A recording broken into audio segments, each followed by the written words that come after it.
l'architecte des temps et de l'espace, le maître de l'histoire et le conservateur de toutes choses tant visibles qu'invisibles, Yahushua HaMashiach. Si vous constatez une boule dans le sein, une douleur dans les seins, une déformation du sein, un changement de la peau du sein,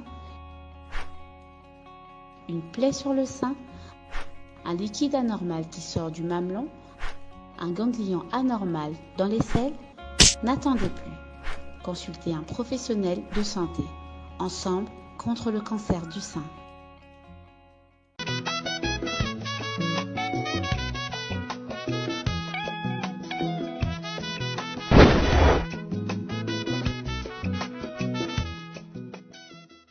J'ai écrit ces livres pour demander à l'État congolais de mettre le pays en état de guerre sans fin contre la faim. Deux questions traversent cet ouvrage de bout en bout, comme un fil d'Ariane. Premièrement, comment réformer les finances publiques d'une économie congolaise aussi déstructurée, aussi désarticulée, aussi récessive, aussi rendue anorexique par une sécheresse monétaire apocalyptique. Deuxièmement, comment radicalement transformer les structures économiques et sociales nationales, notamment par un développement militaire des infrastructures comme agent catalyseur de la résilience des capacités productives nationales.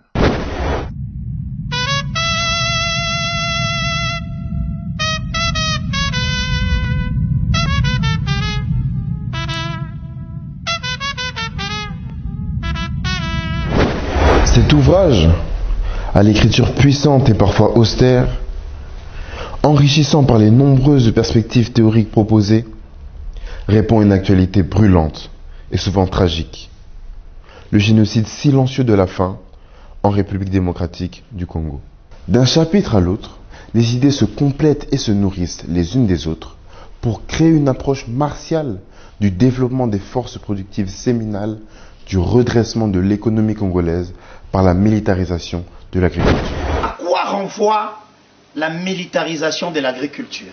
Est-ce que militariser, ça signifie prendre les militaires, les envoyer au champ? Ça renvoie à quoi, militariser l'agriculture? Militariser l'agriculture veut dire quoi? Lorsqu'on parle de la guerre sans fin contre la faim, dans une guerre, il y a un corps qui est appelé à combattre. D'abord, la mission principale d'un militaire, c'est défendre la nation contre l'ennemi. Parfait. Et maintenant, 70 ans après l'indépendance, nous constatons que notre ennemi qui est le plus coriace, c'est la faim. Donc, nous sommes en guerre contre la faim et pour ça, il faut décréter un état d'urgence agricole. Nous sommes dans une guerre. Nous sommes dans une guerre sans fin contre la faim. Une guerre sans fin, fin avec F-I-N, oui. Contre la faim, fin avec F-A-I-M, voilà. Fin Yanzala. Voilà. Alors dans cette guerre, maintenant pour combattre, il faut militariser l'agriculture. Parce que la réponse qu'il faut pour combattre l'ennemi qui est la famine, il faut la production agricole. Agricole, parfait. Voilà pourquoi l'honorable ou l'écrivain dans son livre, il propose qu'on puisse créer, au-delà des trois forces de la défense que nous avons la force terrestre, nous avons la force aérienne, nous avons la force navale. Qu'on puisse créer une quatrième force, qu'il soit une force militaire agricole. Il a fait le diagnostic de cette situation depuis la période coloniale et il s'est mis à penser. Il s'est mis à penser pour qu'il nous propose qu'on décrète un état d'urgence agricole. Donc cet ouvrage du sénateur Didier Moumengi passe pour un vade-mecum, je peux dire ça comme ça, ou une notice pleine de recommandations que tout État, je ne parle pas que de la RDC, hein, la dimension du contenu de cet ouvrage dépasse les frontières nationales. On peut militariser l'agriculture de toute l'Afrique et nous ne mourrons plus jamais de faim. Donc, ceci a valeur de boussole pour permettre aux États de se relever. Vous savez, lorsque vous traversez le désert, vous avez besoin du boussole. Ouais. Vous avez besoin des girouettes pour vous indiquer la direction du vent. Ouais. Sans ces éléments, donc, vous allez vous perdre. Okay. Dans cette impasse, une situation alarmante, sociale alarmante, il nous propose la notice. La notice que nous devons appliquer. Nous devons appliquer. Donc, comme un médecin du corps social, qui est le pays, il propose qu'on puisse vraiment décréter à la USAID un état d'urgence agricole pour répondre à tous ces problèmes de la famine, à tous ces problèmes de la faim. Parce que, vous savez, dans un État qui se dit État de droit, le premier droit des citoyens, c'est de manger à sa faim. Y a-t-il dans ce livre les bases d'un programme de salut public lumineux, cohérent et concret qui ouvre une phase radicalement nouvelle de l'histoire de l'économie congolaise? Il semble bien que la réponse soit oui.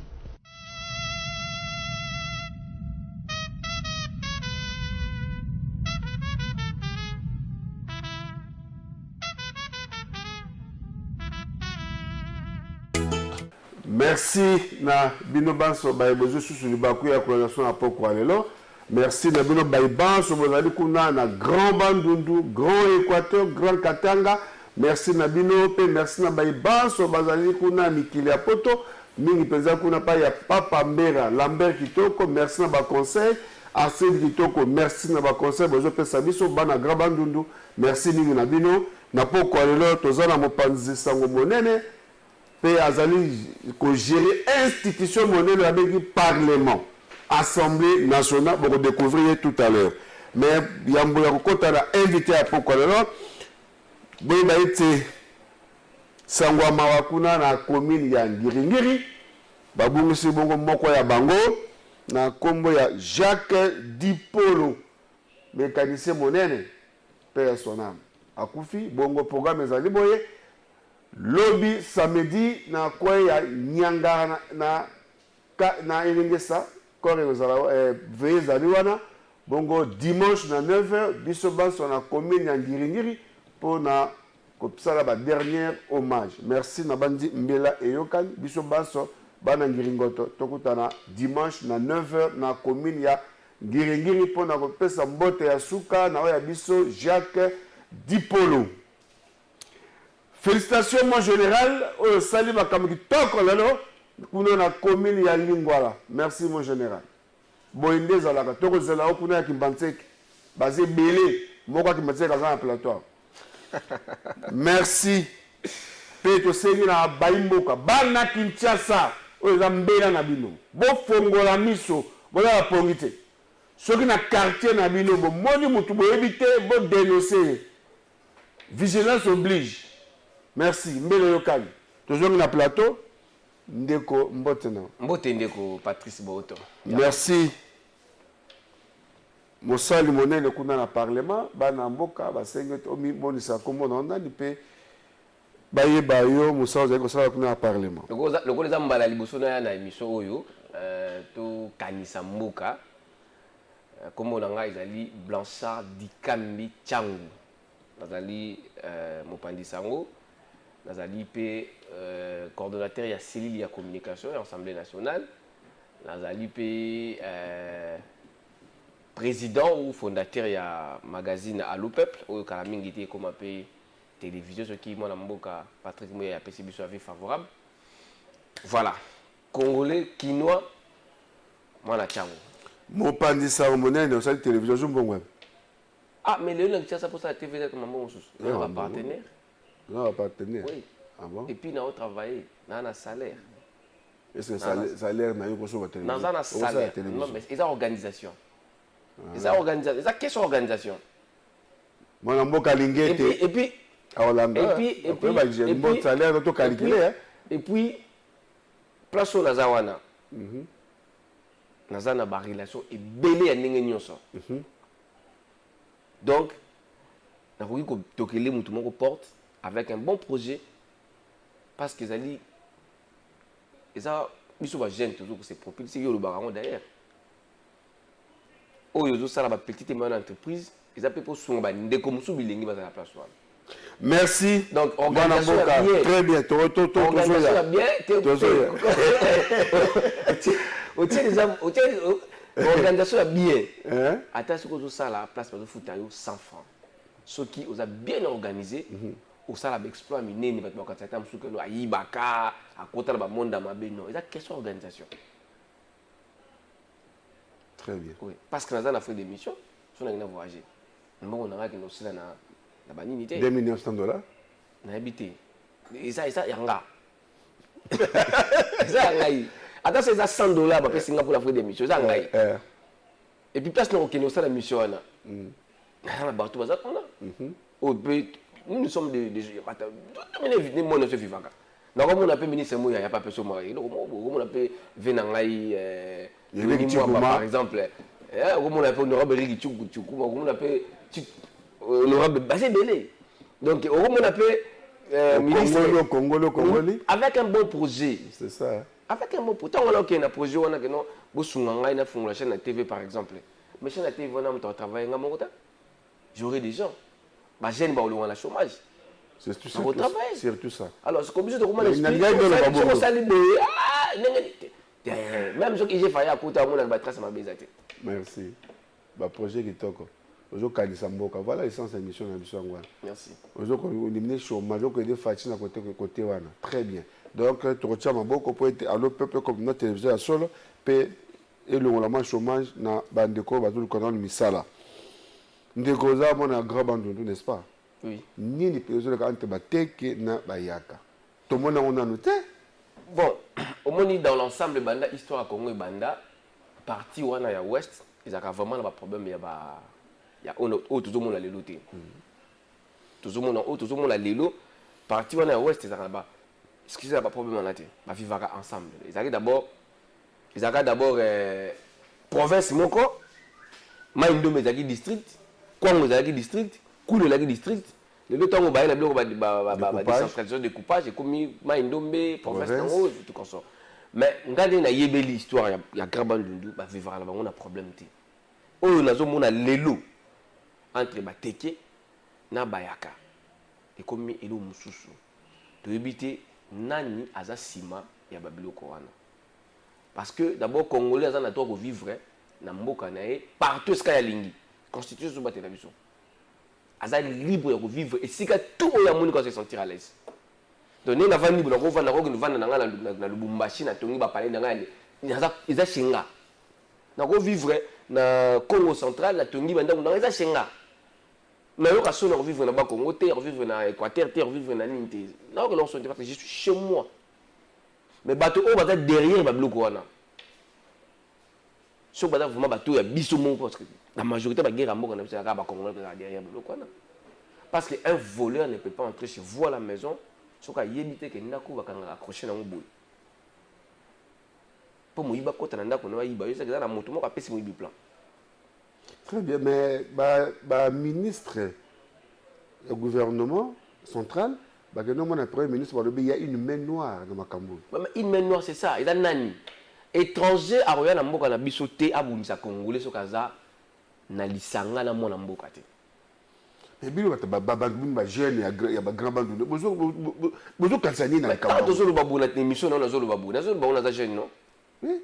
Donc président de l'Assemblée nationale, honorable Mboso Odampora. Tant mo les salami. Ntali bosa de nous ça les akaye. Atinda même na ba mituka.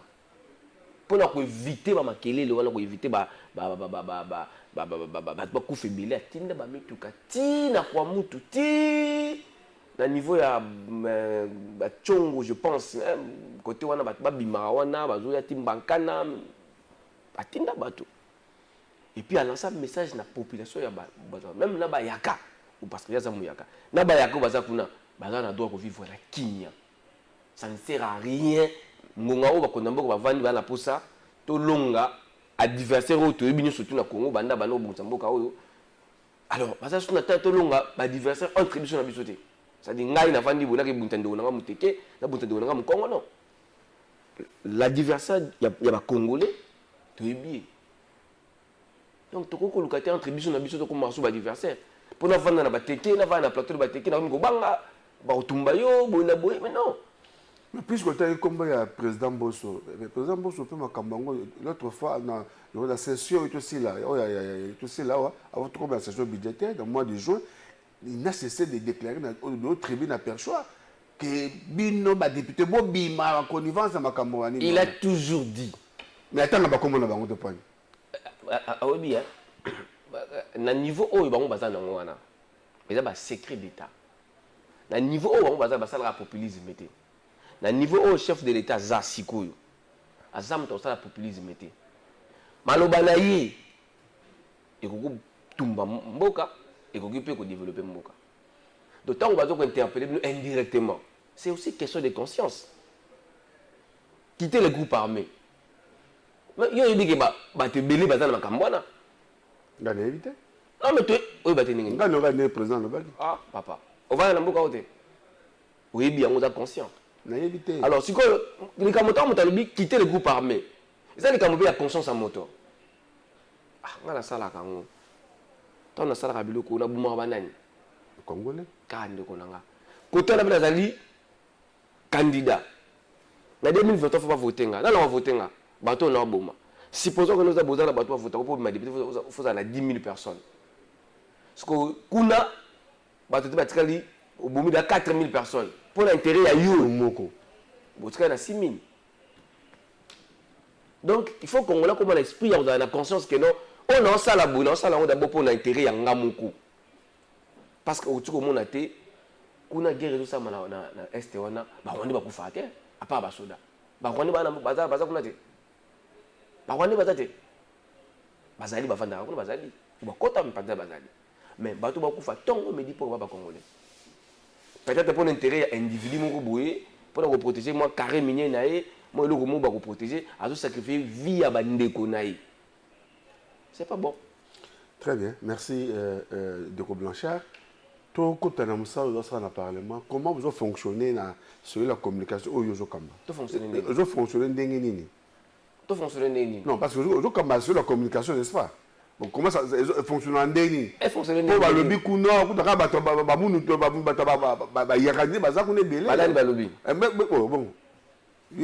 wana atamongo emission munene boto kanisa mboka to betaka masolo ya bayaka bazakuna balade bazakuna muna ngoteke na mutonga koma ki on peut rendre des journaux na FM. Non ngabi journal parce que ngala poser la question na poser la question comment faut tourner ngala tanga ki yango te ngala tengo ma journal te ngala dit que seulement il y a sur la communication ça ndengini on dit qu'il y a trop de bayaka kuna gauche de mboso tanga ki article wana. Les articles déjà parlent déjà. Il y a des murmures dans la couloir à parler, à Parlement. Il y a des murmures dans la couloir à Parlement. Il faut peut-être y baka. Tant qu'on murmurer, on murmurer pour l'intérêt, pour la raison nini. On murmurer, toi dans le Congo ba. Yo, oza libanda, oza journaliste sur ya web sur libanda, ah on murmurer au Congo web bango za bona boy mais est-ce que Congo ba singa ki osaide musala paswa? Au murmurer pour l'intérêt nini. Bon, dis-nous un peu comment le fonctionnement par rapport à l'accréditation. Et ça pose problème. Aujourd'hui, on va comme belé, mais tu peux belé. Bon, on est scroqué, tu vas 4500, 5000. Quand on va photo, les occasions. En tout cas, merci beaucoup de l'opportunité. Na yebité bato pena ba yebingai même pas voilà à l'Assemblée nationale bato tu ba bi quand même moi parcours nga mukie on a ça dans monde TV. Ils ont passé dans le escroquer mon tout. Surtout 4500 francs. En plus de cela, les lots où on a coordonnateur, c'est la communication. N'a que nous roulons 5000 francs congolais. 5000. C'est que nous avons na miluki, na za relu kama. Tant que tu continues c'est la communication. Ou yebi ninge bureau assemblée salama. Ou yebi ninge to kota na assemblée nationale. Mabunda ke. Mabunda ke yebi ninge makamuto salama. Très bien. Tu kota bureau ana fermé. Bureau assemblée nationale, c'est la communication fermée. Pendant à peu près 1 mois et demi, tu as travaillé dans le couloir, on a un bureau d'âge. Tu as travaillé dans le couloir parce que le bureau était fermé. Et tant que tu continues, c'est la communication. Et c'est que tu as quelques journalistes qui vont accompagner Bisso dans le mandat de Bisso. Ils sont tous. Et puis, voilà ce qu'on a fait. Mais j'ai dit au président que tu vas travailler dans la communication. mingi ba on est aussi retrouvé dans bangoté. Il y avait que 5 ou 6 personnes qui s'est retrouvées officiellement. Alors, ma caméraman, ma journaliste, ma surtout na place ba outati. La senga pas ta CV à mutu mon côté ou ça CV non rien. Chaîne Nine Télé 50 to côté caméraman là. Aujourd'hui, qui n'a pas ministère et même dans l'institution de Samboka. Quel est ce caméraman qui est payé par la banque? Qui aujourd'hui dont je vous parle? Je ne veux pas citer les noms des gens qui sont avec nous dans la série de communication. Nous avons pris quelques bateaux autozoaki ou bayaki wana au kotabiso zana bandeli makambu. Au lieu boya que ça les reportages, non, on vous met sur la même liste nanga. Comme on a besoin qu'il y a ah bon, je fout à chaque fin de mission, je dois foutre mission on a besoin salaire. On a la message nanga, il n'y a pas un message nanga. Caméraman, photographe, monteur. C'est pour éviter que non bon salaire à mutu bakati. Oh, mon amour, ils ont 300 fois, 50 francs. Et le président Mosso, dont ces gens-là, il a un parti politique. La cotisation dans le parti politique va demander à tous les journalistes au bazar la carte de la communication. Qui contribue à la parti du président Mosso? Qui? Est-ce que le parti du président Mosso est un journaliste? Il y a un caméraman, il y a un photographe, il y a un monteur. Nous avons trouvé des gens comme ça. Nous avons des recommandations partout. Ming bazana sur bazar 50 ans sous on a la même la nengue na ngata qui coordonnateur c'est sur 6 ou 7. Les restes c'est des commentaires ils sont tous payés par la banque. Tant au côté tout le monde il y avait un grand désordre dans Katia. Pas à niveau de la communication. À niveau de master bayaka pour couvrir parlement. Parlement ça mon mutu ya rendez-vous na député na mo boye fa ko ta kati ya blocage ba police no bika mamne ngala et sengi to identifier mutu na mutu o ya na posa ya information parler du peuple o yebisa na skoni to vandi boye député mo ka bengiu a déposer proposition de loi na mo boye tout comme ça je ne sais pas ba bengiu pour ya couvrir le gonaé au couvrir comment tu veux que la CI te paye aux ana rendez-vous na député mo ka bengiu vous savez là qui article c'est l'article comment on dit l'Assemblée nationale et commission de l'Assemblée nationale. Non. Alors, pour toi aider Bango, base à la paix respecter, il s'est identifié Bango. On dit, Oyaka, en tant que responsable de la média, c'est la communication, tu as photo, tu as une photo, tu as comme on a commis Patrice Boto, éditeur général, il y a le journal, adresse, tout signé. Tu as un fichier de Tigana. Quand nous allons partir, c'est lui qui va venir. Parce que politique à Congo, il n'y a pas de remise et reprise. Ngaïta na komi, na kuta fichier mon côté wana oyo, bandoro batikaka. Kenon de côté boye, voilà les journalistes qui vont expérimenter la question parlementaire. Na kuta honte. Et c'est ngaïna recourir, na ba master mususu, na ba mususu ba yebi baya tout sangala tout travail. Na recourir na ba to na romona keno ba ki bako tozana la bango na kata c'est la communication. Parce qu'on a otika bango na des autres dans la parce que la cellule c'est un cabinet, il y a président ensemble. Nous allons partir. Nous sommes tous à Roya. Surtout ça, les remises de prise, sur base de quoi? Parce que nous gérons les journalistes. Voilà, pendant le mandat, je travaille avec tel média. Média où on a mon sur travail dans bango bazaka, boye, liste dans bango, il y a boye. Yo mon sur lingo benga Patrice Boto. Vous t'as dit qu'à afficher honnête. Sur lingo benga Congo, vous t'as dit qu'à afficher honnête. Sur lingo benga Télé 50, vous t'as dit qu'à afficher honnête. Ce qu'on dit que travail de caméraman à télé 50 côté, yo zoom tout sous j'ai eu belle naïe. On est tellement mais là c'est censé n'appeler ça une liste bateau bazar autorisé à côté parlement. Yebisanga escroquerie za wapi. Et puis yo vandira raboué. Commune na kata journal na yo. Ba faux contrat. C'est ça on appelle contrat. Contrat ngwana. OK pas c'est mon boue quelque pas ba que non. Bon, que nous ça là, il fiche identification. Par contre, identification. Parce que là-bas, moi-même quand je venais là-bas, comme journaliste, c'est simple. Là-bas, on a un donc, il y a un gouverneur à Kwango, Jean-Marie Petit. Moi, j'ai des entrées là-bas. Parce que, dans la province, mais comment on a gouverneur à Kwango a mis ça $1000 à l'époque.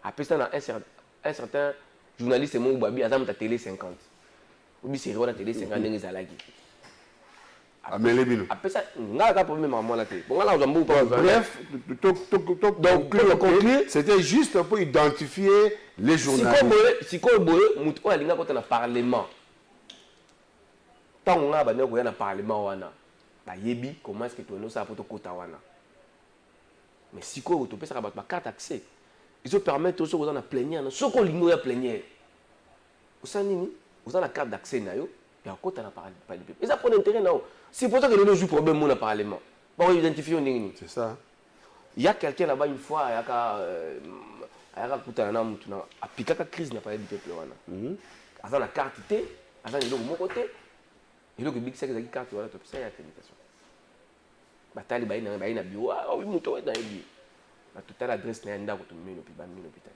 c'est-à-dire les gens batikaka kolukaka se faire babuzz moko boye kosala makambo neti mpo olingaka mutu wana te ngala komi wana na effort ya mutu te eza effort ya nzambe na présidence assemblée nationale tokosuite na ndeko na biso Blanchet tu es trop présent na Kimbantseke qu'est-ce qui se passe azomona mondu na Kimbantseke bibili yango ezoleka tia bilili wana artiste azomona mondu na Kimbantseke avant na répondre na question ya Kimbantseke nangi na meka kozongisa ma conscience ya bandeko na biso ba jeune omoni na bon na oloba mpona na plateau na yo te mais nalingi mpe naloba yango avant kufa po kufa avant nga te nga mpe na kufa avant yo te mais nalingi nalobaka keno mako lelo commence mutu akufi na télé il nous a été cher omoni parmi bato oyo bapesanga conseil na bato baencourageaka ngai na Kinshasa oyo so boza 20 yoza 2e merci nazo bongo teke mpona flatter l'émission na yo nde omoni mpe nazalaka na yo tous les jours. Si j'ai un problème, même dans les journalistes, avant la décision, je suis la considère. Pour nani? Pour au moment que non, jeune mon collègue qui n'a eu azawana. Ba faille que vous en ratez, ba mérite que vous en ratez. Mais ils appellent encadrement. On a dit leki, na biso, azawana, il faut tout accompagner. To accompagner na biloba lobate aza mutu pour même nzambo asali biso bato mingi baduta nzambe pamoni ke nzambe asala rien mais nzambe apesi pema mais azoduta nzambe donc bandeko na ngafu batikaka esprit ya kokosaka makambo place makambo eza te ekokute nango eloko moko te okomi mokolo nzambe akopesa yo opportunité okoma place wana les gens vont te combattre plus que nous sommes salés Blanchard. Tu es trop présent. D'abord, moi, na côté wana. Na kena kuna na isa badinga bandeko na ba jeune que ba désespérer na vie. Et le mokonda mboka azape mwana mopanzi wana s'il faut le dire. Pour après mwamba eza ciao do ala voisin na biso. Fati. Président Mbosope aza mwana makote wana Martin Fayulu pe aza mwana kote wana donc quelque part district wana changu eza pe na ba valeur voto bana oteka to oteka ba valeur na biso na makamba boiti bakangaki ba jeune kuluna masete katanaki matoi sikonga na mitunaka okataka lito yango nani okataka lito kaka ndeko ndeko na même avenir. Bon, ce que je vois makasi, bakuluna wana, ce que je vois makasi, Rwanda buncha bisoti. Bino ba pomba.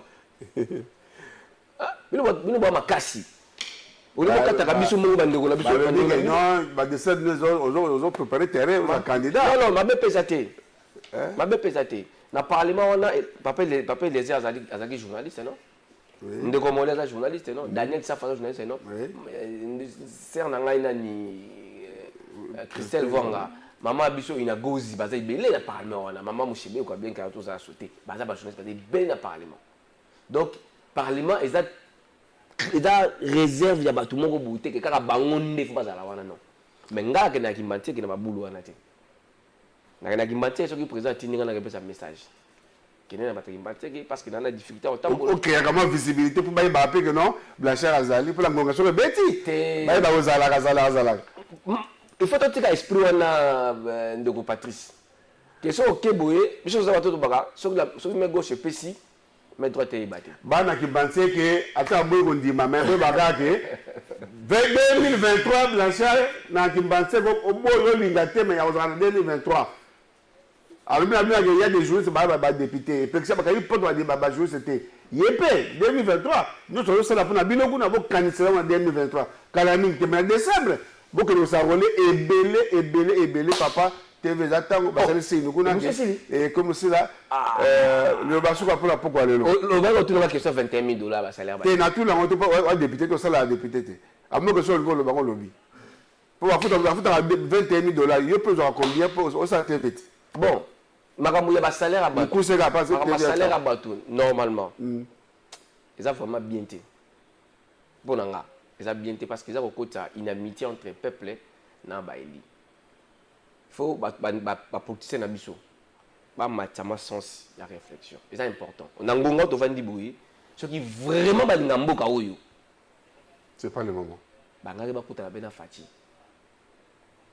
j'ai dit ça dans l'émission mon sala une fois Martin Fayulu Adolphe Mozito opposant nous surtout ba ngamboka sur le guerre côté la Congo na biso ya grave ya dégâts ba ça élection té ba possibilité mais Martin Fayulu ba lingala ata mutabandundu na yoka Mozito ata mutabandundu ya sirne na yebi ba vena biso ba bemina ba tabandundu ya sirne na yebi ça dit ce qui te ko ba français te po exemple no ba paya mais to ko ba pe na kimonoko na biso ba mboka na chiluba choisir et tout comme ça ça dit na ngongo to vandi boy ce qui vraiment to na bolinga mboka ba opposant wana mais bo petit chef de l'état solutionner pour aussi sa guerre à est beaucoup peu que non to yo lukayo to longol ba gain wana biso za ngongo ya tini zanga tina wana on a un seul président de la république comme on a Félix Antoine Tshisekedi Tshilombo point barre to longoli et le wana to bi bon biso to lingi nanu malgré tout qu'il y a un positionnement politique et tout comme ça mais guerre à est fait ici là biso to moni bo ba attaquer ba opposant ça la biso ça la boy to réussir non ko ta unification na kata mboka na biso après to kozonga muto mutake na kwena mais tango bozwa bo ngabo tike la responsabilité ya mboka na moto ya moto moko pendant que bino be bozana ba solution ko pesa pe to avancer bo pesi ba solution mususu to ko tikima na mboka après si mwana muto mutake na kwena et en plus pour acheter on na président Martin Fayulu mais na tout na question moko aka président élu ou aka opposant bon ce cas président élu ça la opposition pas ya nani bon ce cas opposant il y a président nini parce qu'on peut pas être aux président élu et puis tu te dis je suis le président élu en même temps tu es opposant ou ça rencontre là très bien mon tour de tundami il y a une idée à répondre ngana répondre de terre merci na poko le bolanda ki Blanchard dikambi mokambi kuna na sur la communication il y a président Bosso na parlement tu meka na poko lelo so vous s'appelez na émission vous ça merci na Francis Beya na Raxis pe to kutani lundi so kinza maba télévision tam so pito zong c'est pour mbele ya le parlement ezali ciao. Si vous constatez une boule dans le sein, une douleur dans les seins, une déformation du sein, un changement de la peau du sein, une plaie sur le sein, un liquide anormal qui sort du mamelon, un ganglion anormal dans les selles, n'attendez plus. Consultez un professionnel de santé. Ensemble contre le cancer du sein. L'architecte des temps et de l'espace, le maître de l'histoire et le conservateur de toutes choses tant visibles qu'invisibles, Yahushua Hamashiach.